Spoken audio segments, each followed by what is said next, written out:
안녕하세요. 따뜻한 책 한 잔입니다. 오늘 여러분에게 읽어드릴 책은 미래의 부, 지은이 이지성, 발행 차이정원입니다. 석유는 데이터로, 부동산은 데이터 센터로, 코로나19가 가속화한 4차 산업혁명 시대, 부의 흐름을 따라잡기 위한 가장 친절하고 직관적인 안내서, 코로나19로 인류는 서로 접촉하지 않는 이른바 언택트 시대로 접어들었습니다. 불과 2년 전까지만 해도 선택의 영역이었던 인공지능과 IT 기술이 코로나19를 기점으로 일상 전반을 지배하게 된 것입니다. 2020년 8월 미국을 대표하는 30개 기업의 주가 지수를 보여주는 다우지수가 석유 기업 엑슨모빌을 92년 만에 퇴출하고 그 자리에 클라우드 기업 세일즈포스를 올린 것은 석유 경제로 대표되던 3차 산업혁명 시대가 저물고 4차 산업혁명의 시대가 도래했음을 알린 상징적 사건이었습니다. 종합 베스트셀러 1위를 휩쓴 에이트와 에이트싱크의 작가 이지성이 에이트 시리즈의 완결판이자 실천편인 미래의 부로 돌아왔습니다. 유튜브 채널 이지성 TV를 통해 5천만 뷰 이상의 폭발적인 관심을 받은 4차 산업혁명 미국 주식 특강을 토대로 완성된 이 책은 코로나19로 이미 우리 삶 깊숙이 들어온 인공지능 시대에 재편될 부의 흐름을 읽고 미래의 부를 창출할 새로운 방법을 제시합니다. 작가는 부동산 가격 폭등, 고령화, 경제난 등 우리 국민이 맞닥뜨리게 될 암울한 미래의 해답을 미국 우량주식 장기 투자에서 찾았습니다. 여기서 말하는 미국 우량주식 장기 투자는 단기간에 높은 수익을 얻고자 하는 최근의 주식 투자 열풍과는 그 결이 다릅니다. 이 책은 비메모리 반도체, 자율주행, 데이터 센터, 클라우드 서비스, 헬스케어 산업 등 4차 산업혁명의 모든 열쇠를 쥐고 있는 미국과 미국의 주식시장, 그 중에서도 우량주식 장기 투자에 관한 가장 친절하고 직관적인 안내서입니다. 작가는 앞으로 100년 이상 이어질 인공지능 시대에 세계 경제를 주도할 국가와 기업들의 비전을 읽어내고 그 가치에 장기적인 투자를 하기 위해서는 많은 공부와 인내심, 그리고 강력한 믿음이 필요하다고 역설합니다. 이 책은 크게 3부로 나뉩니다. 1부에서는 대한민국이 마주하게 될 암울한 미래를 냉철하게 조망하고 그 해법을 제시합니다. 2부에서는 투자의 귀재, 워런 버핏의 철학을 통해 어떤 파도에도 흔들리지 않고 자신의 투자 원칙과 신념을 지키는 법을 배웁니다. 마지막 3부에서는 어떤 방법으로 어떤 곳에 투자를 시작하면 좋을지를 10가지 관점에서 짚어봅니다. 그럼 지금부터 본문 일부를 낭독해 드리겠습니다. 새로운 부의 흐름에 올라타라. 바로 지금 시작하라. 그렇다면 구체적으로 어떻게 노후를 대비할 것인가? 먼저 은퇴 전문가들의 조언을 귀담아 들어보자. 첫째, 빚을 청산해야 한다. 물론 좋은 빚은 청산할 이유가 없다. 집을 사기 위해 거치식으로 대출받아 30년 뒤에 갚아야 하는 빚이라거나 전세 대출을 받은 경우라면 당장 갚을 필요가 없다. 현재 소득이 있어 얼마든지 이자를 낼 수 있다면 계속 빚을 지고 있어도 상관없다. 만약 1억을 대출받았다면 10년 뒤, 30년 뒤 인플레이션 효과로 1억의 대출금이 지금의 1천만 원에서 5천만 원 정도로 화폐 가치가 떨어져 있을 것이다. 그러니 자신이 감당할 수 있는 빚은 오히려 가지고 있는 편이 좋다. 여기서 말하는 없애야 하는 빚이란 65세가 됐을 때 더는 소득이 없을 때도 가지고 있는 빚이다. 소득도 없고 연금도 적게 받아 수입이 줄어들면 이자를 내는 것조차 버거워진다. 결국 소득이 있을 때 빚을 정리하지 않으면 내 집까지 빼앗길 수 있다. 파산의 길로 가는 것이다. 둘째, 수입을 보호해야 한다. 이 말은 무슨 의미일까? 자기 개발이든 능력 발굴이든 뭐든 해서 지속적으로 소득이 나오는 구조를 만들어야 한다는 뜻이다. 직장에 다니고 있다면 더 높은 자리로 승진해 연봉을 올려야 하고 아직 취직하지 못했다면 어떻게든 취직을 해야 한다. 만일 정규직 취업이 어렵다면 아르바이트를 해서라도 현금이 나오는 구조를 만들어야 한다. 이탈리아 출신의 미국 경제학자 프랑코 모디글리아니는 사람들이 노년에 대비해 어떻게 저축하고 소비하는지를 규명한 라이프 사이클 가설로 유명하다. 보통 사람의 라이프 사이클은 소득보다 지출이 적다. 그러다 경제적 정년을 기점으로 소득보다 지출이 많아진다. 이렇게 지출이 계속 늘어나다가 결국 파산으로 간다. 통계청 발표에 따르면 우리나라 사람들은 43세에 소득 흑자가 정점을 찍는다. 즉, 43세에 돈을 가장 많이 버는 것이다. 그리고 58세 이후 적자가 된다. 사전에 빚을 정리하지 않고 58세 이후에 소득 구조를 만들지 않으면 파산으로 직행할 가능성이 100%다. 셋째, 저축을 해야 한다. 넷째, 투자를 하고 세금을 줄여야 한다. 이 내용들은 세계적인 재무 설계자들이 노후를 대비할 때 지켜야 할 원칙으로 강조하는 수칙이다. 이런 습관과 원칙은 40대나 50대에 시작해야 하는 것이 아니다. 사회생활을 시작하는 그때부터, 즉 20대 중후반부터 시작해야 한다. 지속적인 수입원을 구축하고 저축과 절세의 구조를 만들고 이어서 투자해야 한다. 이 패턴은 20대의 직장에 들어가는 순간부터 평생 이어져야 한다. 이 과정이 오래될수록 노후가 안정적이기 때문이다. 세계적인 은퇴 재무설계 권위자 로버트 머튼 교수 역시 이렇게 조언했다. 은퇴를 위한 재테크의 가장 큰 목표는 은퇴 전 생활 수준을 유지하는 것이다. 무작정 부자가 되겠다는 허황된 생각을 버리고 현실적으로 촘촘하게 계획을 세워야 한다. 무리한 투자로 추가적인 리스크에 노출될 필요는 없다. 은퇴 후 원하는 생활 수준을 유지하기 위해 소득이 어느 정도 필요할지 정확히 정하라. 현재 연소득이 8천만 원이고 은퇴 후 희망소득이 현재 70%라고 하면 퇴직 후 필요한 연소득은 5,600만 원이다. 이것을 연금으로 일정 부분 충당하고 나머지는 저축과 주식 투자를 통해 만들어야 한다. 프랑코 모디글리아니가 말하는 주식 투자는 바로 미국 우량 주식 장기 투자다. 그는 20대, 즉 사회생활을 시작하는 그날부터 이 투자법을 실천하라고 조언하고 있다.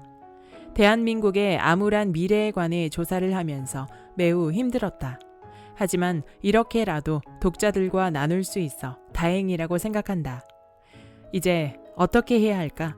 국가도 나의 미래를 보장해 줄 수 없고 기업도 주변 사람도 심지어는 가족도 나의 미래를 지켜줄 수 없다. 내 미래는 스스로 책임져야 한다. 스스로 나를 책임지기 위해 우리는 이전과는 다르게 생각해야 한다. 새로운 공부를 해야 하고 새로운 능력을 개발해야 한다. 부의 지식을 쌓고 부의 흐름을 타는 능력을 극대화해 바람직한 투자 철학을 가진 현명한 투자자로 남은 평생을 살아가야 한다. 바로 지금 이 책을 읽는 이 순간부터 준비해야 한다. 미래의 부를 만드는데 가장 좋은 순간은 언제나 지금임을 잊지 마라.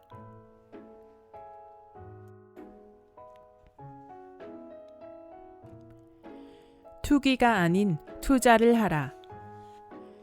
우리는 미래의 1등 기업을 찾을 수 없다. 삼성전자는 지난 20년 동안 대한민국 1등 기업이었다.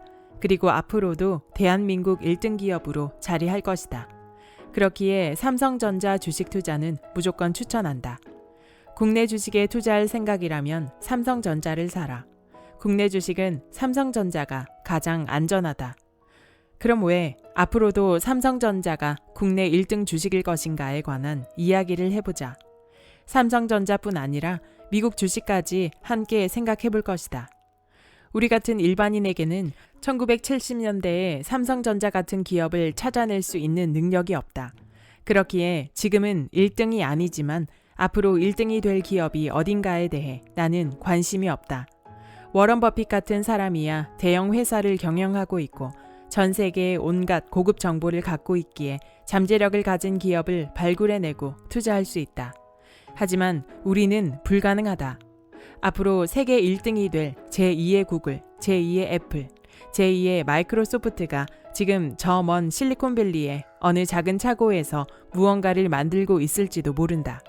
그런데 그런 기업이 정확히 어디 있는지는 우리는 알 수 없고 알 필요도 없다. 너무 복잡하기 때문이다. 냉정하게 현실을 인정하자. 우리는 미래의 1등 기업을 찾을 수 없다. 내겐 주식 투자 관련 전제 조건이 하나 있다.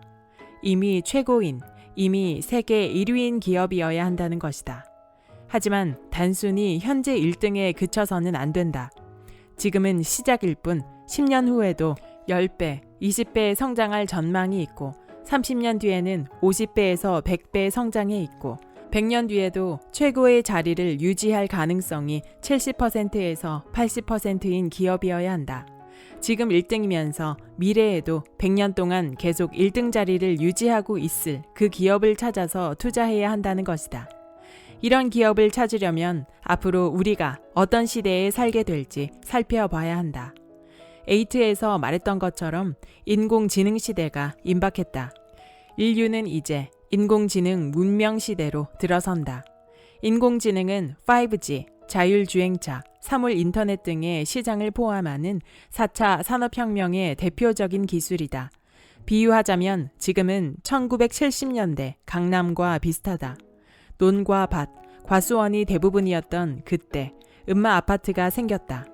앞으로 인공지능 시대가 본격적으로 시작됐는데 지금은 1970년대 강남에 처음 도로를 깔기 시작하고 음마 아파트 하나가 겨우 생긴 상황이라고 할 수 있다. 이 음마 아파트가 구글, 주공 아파트가 애플이라고 하면 이제 좀 그림이 그려지는가? 처음에 음마 아파트 하나만 덜렁 있던 강남이 어떻게 됐는가? 대형 빌딩으로 가득 차고 도로가 촘촘해졌다. 1970년대 허허벌판이었던 강남이 현재의 모습으로 변한 것처럼 1920년대 뉴욕이 지금의 메트로폴리탄으로 성장한 것처럼 앞으로 100년 동안 4차 산업혁명은 이보다 더 큰 변화를 그려나갈 것이다. 그렇다면 그때 마이크로소프트, 구글, 애플, 아마존 같은 기업들은 어떻게 될까? 지금보다 무려 1000배 성장할 수 있다. 삼성전자 역시 마찬가지다. 우리는 간혹 부모님을 향해 이런 원망을 하곤 한다. 우리 아버지는 왜 그때 강남 아파트를 사지 않았을까? 당신이 지금 1등 주식에 투자하지 않으면 당신의 아이가 30년 뒤에 같은 원망을 할 것이다. 우리 아빠는, 우리 엄마는 왜 그때 삼성전자를, 구글을, 애플을 사지 않았을까? 뒤늦게 후회하지 마라. 내가 지금 미국 1등 주식을 사면, 삼성전자 주식을 사면 1970년대 강남 아파트를 산 것과 똑같은 투자다. 30년 뒤 나 아닌 누군가가 나타나 경제 유튜브나 책을 통해 2021년에도 사람들은 구글 주식이 비싸다고 했지만 그때 구글 주식을 샀더라면 지금은 어떻게 되었을까요? 라며 100배 이상 상승한 구글 주식을 보여줄 것이다. 뉴스에서도 2021년에 미국 1등 주식을 샀더라면 이란 타이틀을 단 기사들을 쏟아낼 것이다. 이건 예측이 아니라 정해진 미래다. 과거의 데이터들이 알려주는 진실이다. 그래서 미국 1등 주식을 사면 30년 뒤 당신은 부자가 될 거라고 이렇게 자신 있게 말하는 것이다. 인공지능 문명 시대와 더불어 프레카리아트 시대 역시 앞당겨졌다. 앞서 설명했던 서울대 유기윤 교수의 2017년 보고서에 따르면 2016년부터 2090년까지 우리나라 인구가 점점 프레카리아트 계급으로 떨어져 2040년에 정점을 찍는다. 2040년이면 한국 인구의 약 60%에서 70%가 프레카리아트 계급으로 떨어지고 2090년에는 99.97%의 사람들이 프레카리아트 계급으로 추락한다. 프레카리아트 계급은 난민 수준의 사회적, 경제적 삶을 사는 사람들이다. 아직 이해가 되지 않는가? 미래에 바로 당신이 난민이 될 수 있다는 뜻이다. 이 비극을 피하려면 어떻게 해야 할까? 지금부터 인공지능 기업에 투자해야 한다. 이제 곧 억만장자를 뛰어넘는 조만장자가 탄생할 것이다. 세계 최초의 조만장자는 2026년 아마존 CEO 제프 베이조스가 될 거라고 한다. 그리고 인공지능 기업의 오너 대부분이 조만간 조만장자로 변신할 거라고 한다. 조만장자가 탄생한다는 건 무슨 뜻일까? 인류 전체의 부가 그들에게 흡수된다는 뜻이다. 조만장자가 빨리 탄생할수록 우리가 프레카리아트가 될 가능성은 그만큼 커지고 빨라진다. 테슬라 CEO 일론 머스크는 자신의 5 아들을 모두 다니던 학교에서 중퇴시키고 에드 아스트라에 입학시켰다. 인공지능 시대에 맞는 리더를 양성하는 특별한 교육을 통해 아이들을 조만장자로 만들기 위해서다. 우리는 인공지능 기업의 CEO가 될 수도 없고 자녀를 에드 아스트라 같은 특별한 학교에 보낼 수도 없다. 그럼 어떻게 해야 할까? 인공지능 기업의 주식을 사야 한다. 아마존으로 물건을 쇼핑하는 게 아니라 아마존 주식을 쇼핑해서 주주가 되어야 한다.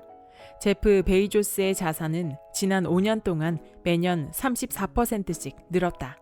그의 재산이 1억 원이라면 매년 3,400만 원씩 늘어난 것이다.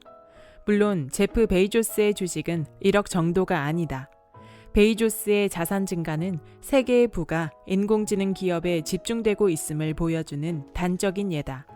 스펀지가 물을 빨아들이듯 4차 산업혁명과 관련한 기업들이 전 세계의 부를 흡수하고 있다. 이 부의 흐름에 올라타려면 이들 회사의 주주가 되어야 한다. 1등 주식은 늘 비싸게 느껴진다. 그래서 사지 않는다. 하지만 지금 사지 않으면 10년 뒤에 또 후회할 것이 분명하다. 구글 검색창에 구글, 애플, 아마존, 마이크로소프트 주식이라고 쳐보자. 그럼 지난 20-30년의 주가 그래프가 나온다. 그런데 이 4기업의 특징이 무엇인지 아는가? 우상향이다. 그래프가 정말 이쁘다. 나이키, 코카콜라, 스타벅스, 디즈니, LVMH 등의 기업 역시 20-30년 동안 꾸준히 오른 아름다운 그래프를 가지고 있다. 지난 20-30년간 우상향의 그래프를 그려온 기업들은 앞으로도 30년간 이렇게 끝없이 올라갈 것이다. 미국 전체 주식시장 역시 30년 동안 우상향이었다.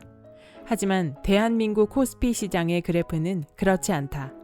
태국, 베트남, 브라질 등 신흥국의 주식시장 그래프 역시 우리와 비슷하다. 이 사실을 잘 기억하기 바란다. 구글, 애플, 마이크로소프트, 아마존은 지금이 가장 쌀 수 있다는 사실 말이다. 이런 주식들은 그냥 오늘부터 사면 된다. 1등 주식은 어차피 평생 사야 하기 때문이다. 구글을, 애플을, 마이크로소프트를, 아마존을, 그러니까 미국 IT 우량 기업의 주식을 오늘 당장 사라. 물론 이들 기업을 사랑하고 응원하는 마음으로 사야 한다. 이렇게 투기가 아닌 투자를 한다면 30년 후 당신은 놀라운 숫자를 보게 될 것이다. 부자들의 통장 잔고에나 찍힐 것이라 여겼던 그 숫자가 당신의 통장에 찍혀 있을 것이다.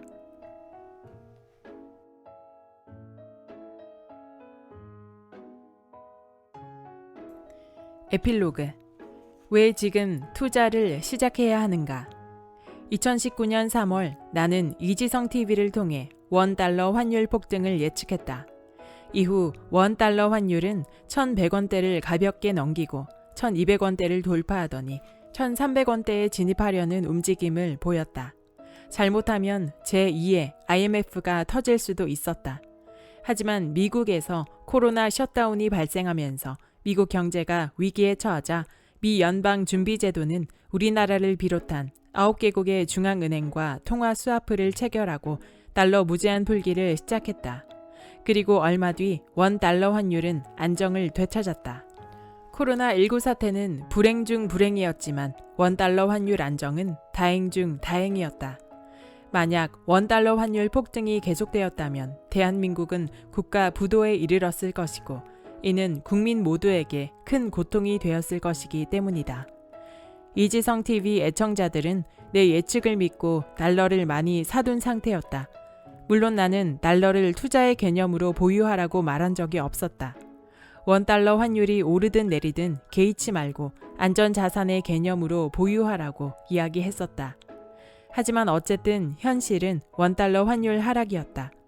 그 누구도 나에게 책임을 묻지 않았고 오히려 달러의 세계를 알게 해줘서 감사하다는 의견이 절대 다수였지만 나는 책임을 지고 싶었다. 그래서 이지성 TV 애청자들을 대상으로 미국 우량 주식 장기 투자 이야기를 하기 시작했다. 내가 지금까지 달러를 이야기했던 것은 경제 위기에서 당신과 당신 가족을 구해줄 수 있는 구명정을 보유하라는 의미였다.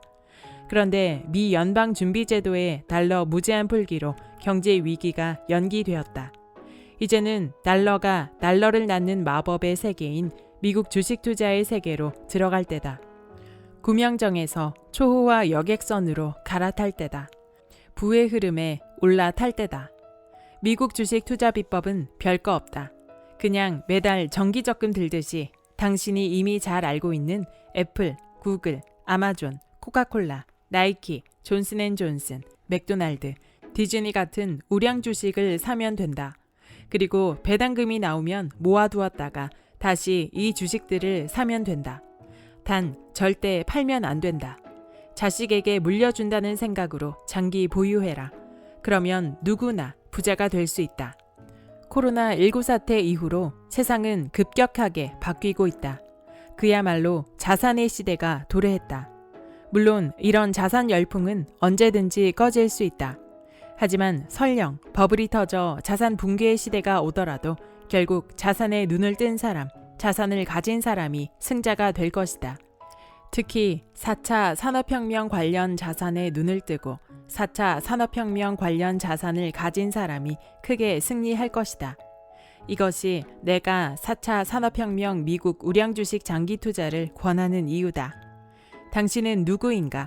스마트폰 같은 IT 기기에 들어있는 각종 앱을 통해 늘 돈을 쓰기만 하는 사람인가? 아니면 초우량 IT 기업의 주식을 꾸준히 사는 사람인가? 만일 당신이 전자라면 당신은 미래의 빈의 흐름에 올라탄 사람이다. 만일 당신이 후자라면 당신은 미래의 부의 흐름에 올라탄 사람이다. 부디 당신이 후자이기를 빈다. 당신 자신은 물론이고 당신 가족을 위해서 말이다. 여기까지 미래의 부의 본문 일부였습니다. 이 책은 올해 7월에 나온 이후 꽤 오랫동안 베스트셀러로 자리매김했습니다. 저는 저자 이지성 작가를 꿈꾸는 다락방을 통해 알게 되었는데요. 저자는 그동안 다양한 분야의 책을 쓰며 4차 산업혁명을 다룬 에이트를 거쳐 미래의 부를 신간으로 내게 되었습니다. 앞서 소개드렸듯이 이 책은 1부, 2부, 3부로 나뉘어 있습니다. 1부에서는 대한민국의 미래와 노후 이야기를 주제로 이야기가 펼쳐집니다. 우리나라가 현재 겪고 있고 곧 미래로도 이어질 저출산, 인구절벽, 초고령화 사회를 이야기하며 젊은 세대가 훨씬 많은 인구의 노인들을 위한 세금을 부담하게 되며 국가에서 보장하는 국민연금조차 몇 년 후 적자 전환 후 파산하게 될 것이라고 예고합니다. 이러한 이야기들은 뉴스를 통해서도 익히 들었던 내용이지만 저자는 우리가 예상한 시간보다 훨씬 더 이런 미래가 빠르게 다가올 것이라고 경고하는 경고를 합니다. 이 모든 이야기들을 전문가의 의견이나 논문, 보고서 등을 인용해서 제시하고 있기 때문에 더 두렵게 다가왔던 것이 사실입니다. 하지만 저자의 저서 스타일이 극단적인 예를 들고 나서 주제를 이야기하는 편인 것 같아서 개인적으로 주장의 인용이 조금은 극단적이고 자극적이란 생각이 드는 부분도 있었습니다. 2부에서는 투자 방법에 대한 이야기를 합니다. 그래서 이런 미래를 대비하기 위해서는 자산을 늘려가는 데에 투자를 해야 하고 그중 가장 확실한 방법은 미국 우량 주식을 장기 투자하는 방법이라고 콕 집어서 이야기해줍니다. 짧게 요약하면 저자는 삼성전자를 포함한 국내 주식이 지금보다 더 성장하기를 바라는 입장이지만 냉정하게 내 개인의 이익만을 생각하면 4차 산업혁명의 핵심 기술을 쥐고 있는 세계 1등 미국 우량 주식에 투자해야 한다고 서술하고 있습니다. 3부에서는 그래서 어디에 투자해야 하는지 미래의 산업에 대한 전망을 기반으로 10가지 소스를 제시합니다. 비메모리 반도체, 애플, 데이터 기반 경제, 5G, 자율주행, OTT, 고령화 시대 헬스케어 등을 주제로 미래에 어떤 시장이 펼쳐질지, 어떤 기업이 1등 기업, 유망하고 희소성 있는 기업이 될지 콕 집어서 나열하고 있습니다. 저는 저자의 에이트를 아직 읽어보지 못했고 4차 산업혁명에 대해서 깊이 공부하지 않아서 그런지 3부 파트에서 생소한 용어들이 꽤 많이 등장했습니다. 미래의 산업을 이해하기 위해서는 책을 읽는 것 이외에도 공부가 보충되어야겠다고 생각했습니다. 이 책을 통해 이리저리 주워듣기만 했던 미래 4차 산업혁명의 조각들이 맞춰지는 느낌이었습니다. 그 흐름에 올라타기 위해 내가 직접 창업을 하거나 개발할 수 없다면 주주가 되어 미래의 부에 올라타자고 당장 한 주라도 미국 우량주를 사야겠다고 다짐하기도 했습니다. 정해진 분량으로 짧게 낭독해 드렸지만 불안한 미래, 불안한 노후 대비를 위해 미래를 공부하고 준비를 다짐할 수 있는 뜻깊은 책이었기에 여러분도 꼭 직접 읽어보시길 추천드립니다. 구독과 좋아요와 알림 설정, 댓글은 큰 힘이 됩니다. 다음 영상에서 만나요.